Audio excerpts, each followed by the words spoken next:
Let's start with the prompt. We're looking for a finding that is going to support the claim. So what's the claim?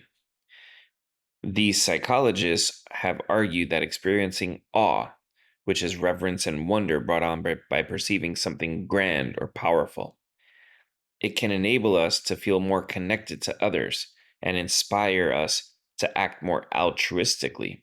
Altruism is like doing something good for those around you, for your community.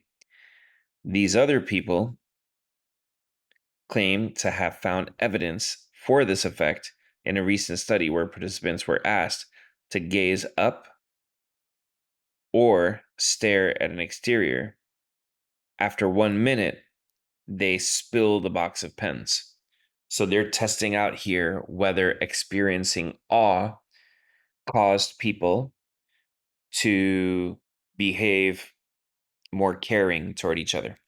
So let's look at the answers. A says participants who have been looking at the trees help the experimenter pick up more pens. So if the trees are awesome, then this person's experiencing awe and also help the experimenter. So awe increased the altruism there.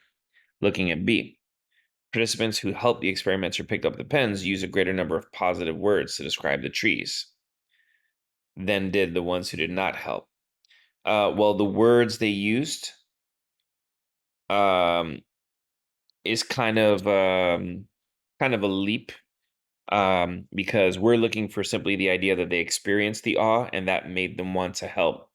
And so maybe this might be a good second answer, because if they're using positive words to describe the trees, it might signify that they experienced awe. But right now, between A and B, we would pick A, because A literally says they looked at the trees and they did a better job helping.